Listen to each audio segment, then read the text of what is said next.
How to know when you're about to level up.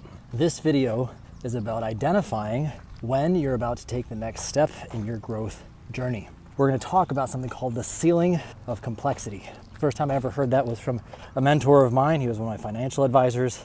The ceiling of complexity is when you have grown to a certain level on your journey, and now you're banging your head against that ceiling and you can't seem to break through. What this feels like? It feels like frustration. It feels like overwhelm. It feels like chronic anxiety. It feels like all your normal habits are starting to fray a little bit. It starts to mean your body might start to take on some stress. Maybe you're putting on a little bit of weight. Maybe you're not sleeping as well. The strange thing here is this is a consequence of your own success. You've gotten so good at your current level of abilities that you are now carrying so many new burdens. It is a problem of your own abundance. How do you get through this? Simple. In the end, go back to the beginning.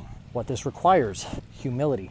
You need to be honest with yourself and willing to take a step back and come at the scenario with a beginner's mind. Meaning, it's time to pare back the excess. What are some of the things that it's now time to let go of? Maybe some old limiting beliefs. Maybe some relationships need to be recalibrated. Maybe you need to reorganize your time. Ultimately, it's going back to the basics again.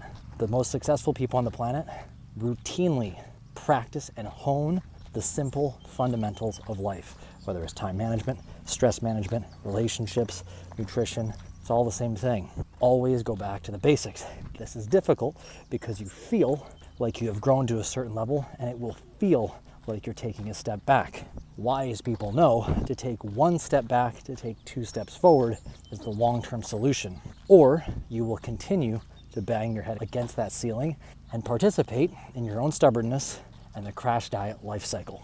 You will eventually burn out, and one way or another, you're gonna have to go back to the basics. So if you are a wise person, if you're a wise leader, and you know that everybody is counting on you to lead with that integrity, look into the future and ask yourself, can I continue with this current behavior? How will this end up?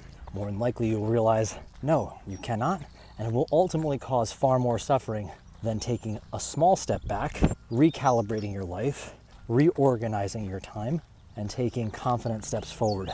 That also gives the other people in your life the permission to do the same. There will be less stress, and there will be more collaboration and participation in the next phase of your life. My challenge to you: audit yourself. Are you feeling any of those metrics of tension? Are you feeling the problems of your own abundance and frustrated with why you can't seem to get over the hump? Identify that. Take a look at your lifestyle. Take a look at your relationships. Take a look at your time, and give yourself permission and lean into the courage that you have there to take one step back for many steps forward, not just for your benefit, but for everybody else. Hope you found some value in this. Until next time, love everybody.